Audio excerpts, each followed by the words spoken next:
Well, hello there. How is everyone? I hope you are all well on this wonderful, wonderful Friday. This is video 2 of 2, and you're looking absolutely amazing. We're going to get straight into the meat and potatoes because there has been a lot of, what can I say, information overload recently, isn't there? We had gag orders and we all wanted information. And we was like, oh, it's gag order. We need to get rid of it. We want, give us info, give us info. Now we've got info. It's like, oh, there's loads of info. In fact, my brain may pop. So what I do want to do in this video is just go over a summary, if you would. You know, if the court case, if we went into court today, if it was later on today, where would we actually be? What's the reality of how this trial looks like in terms of what we now know with the abundance of information that's kind of floating around now? Let's get into it because it's quite interesting. It's an interesting read. I'm going to put it on the screen. Check this out, right? So we look at what the state and prosecution intends to use. What do they intend to go into court with? Do you know what I mean? So images of a 2014 to 15 Elantra.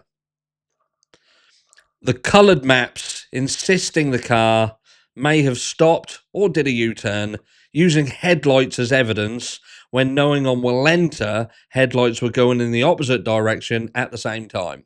So is this trying to make the car fit in the area? And they don't have solid evidence of that. The pictures that you look like Morph. You know that guy who's like made out of putty? They look like his car, like a putty car. Do you know what I mean? And there's no image or picture where you can look at and say that's Brian's car. Definitely Brian's. Definitely Brian's. You can even see his eyebrows floating around in the front seat. Just can't see it. 3, putting Riley Nolan on the stand to give her opinion when she stated she wasn't involved in the DNA or reports and thought Kohberger's DNA was on the sheath. Corporate suicide, put her ass on the stand. Do you know what I mean? She literally turns around and said she tried to moonwalk away from it. She done a whoop. Michael Jackson, Moonwalk. Oh, well, I thought it was Bryan Kohberger. I wasn't really involved in anything. But what good is she going to do? And if it was absolutely his DNA, she wouldn't need an opinion. It would just be a factual statement from a professional. I did the work. I saw it. It's his. That's it. Take my word for it because I'm a professional. Like I am. I'm a professional. Do you know what I mean? But there you go. So then we've got the claimed match to the sheath wouldn't need an explanation, opinion, or further evidence. Like literally like what I just said. Bushy eyebrows as probable cause. Bushy eyebrows. Asking the court to at least allow them to mention the IgG to show how the investigation progressed.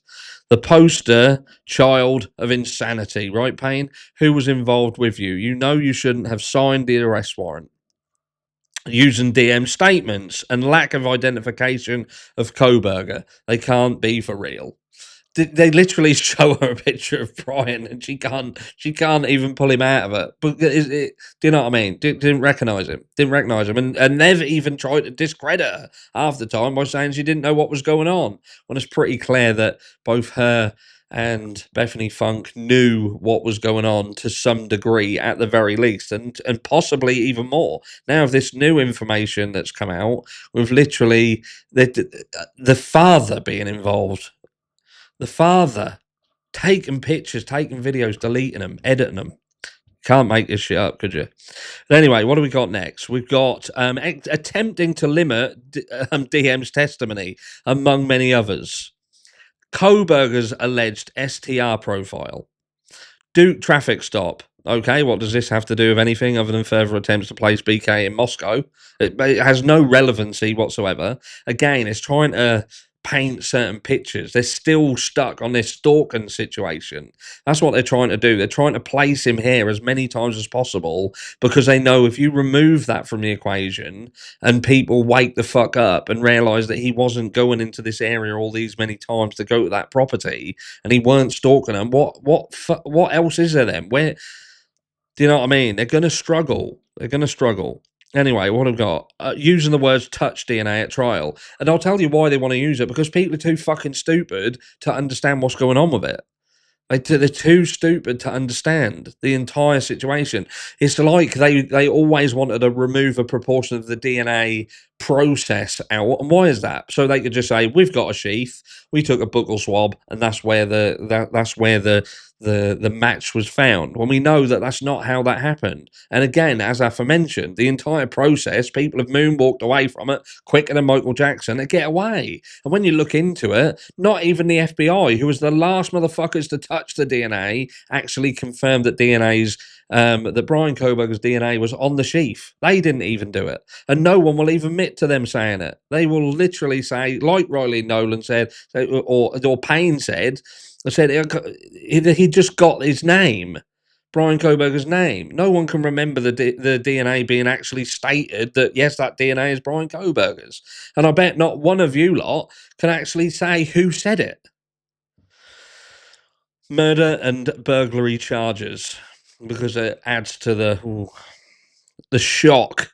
What they don't have to use at trial, or is telling, the identity of Kohberger's car, 2014. They don't have it. They don't have it. There's nothing that solidifies his car being there that we've seen so far. And I don't think they've got anything. I don't think they've got any imagery that places him there. And let's not get started on the phone pings. Brady violations and a plethora of such behaviour. The ambiguous and partial profile with respect of the DNA, it is what it is. Male A DNA from sheath. FBI's IgG work. Ouch, they don't have that. Where's that gone? Vanished off the face of the planet. And why isn't there any work? Because they didn't fucking come to the conclusion that Bryan Kohberger's DNA was on the sheath. And again, especially if you're a guilter, tell me, show me, send me in an email where someone concluded that his DNA was on that sheath. The actual persons who stated it's his DNA on the sheath and provided work to support it. Now, what else we got? Intentionally and knowingly omitted Funk's statements in the PCA. And this is where we come from this exculpatory evidence, don't we? There's something there in the background. Nearly half grand jury members requested more info to indict. PCA irrelevant without any legal authority to be admitted unless the attending judge signs off. Fact. Case progresses. So was Judge John Judge, was he goalkeeping things? Who knows? But something's been, damage control. What do we got here? Numerous false statements and deceptive issues made by police in the PCA. Again, specifically around stalking mainly. Do you know what I mean? He weren't stalking. They tried to put out this pattern of stalking behaviour and then put out a weaponised PCA, and then later on withdrew it because they knew they were full of shit and they could potentially get pulled up on it. Several examples of perjury by prosecution members. Not mention any names, Jennings. The 4 golden eggs. Prevent and raise testimony. Remember, Hitler says if needed, he can Zoom. His testimony is already available. Now, the exceptional amount of deception in the PCA, I do believe if all phone extraction data were known, the case would end 7 times on a Monday. We know there wouldn't be alignment between phones and all parties. And when this was between myself and Eddie, more stuff has come out since there, which again is showing more issues with the phones and what was actually going on. Taking a sample off a sheath, then sending the sheath to the ISP lab, absolutely nothing suspicious, right? Now, knowing no car assumed as Kohberger's was missing the front plate, knowing the PCA was false, saying Kohberger's car was in the front of the house, no unknown males and DNA evidence, the stalking nonsense.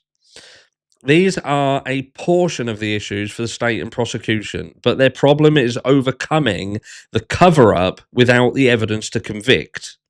Their actions to control the judicial proceedings in their favour wouldn't be necessary if the evidence was there. So the effort to inundate defence, in the meantime, appearing as obsequious to the court, isn't overlooked. In fact, it is very well observed by the court. Then it was determined they did have a pattern of sealing it up, recognised by Hitler. Defence will first humiliate these clowns and then be crushed by Bicabalo. And who accepted her onto the defence team?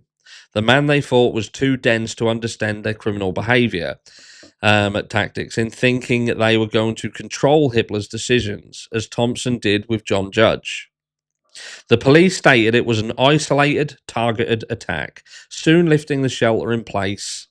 If Kohberger was responsible, the shelter in place order would have extended until they captured him.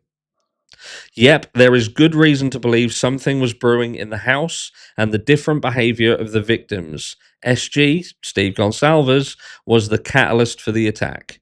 I do get a sense the issues between roommates and others close to them is the answer. Otherwise, why would the shelter in place be lifted so soon after? Then again, Dylan Mortensen and Bethany Funk and the deceased may not have known the attackers, but I do believe there was some knowledge by several it was going to happen. No charges for Dylan Mortensen and Bethany Funk, right?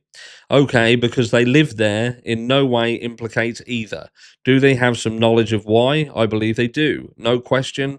And so does law enforcement. There's a lot going on around this case. An absolute hell of a lot of information.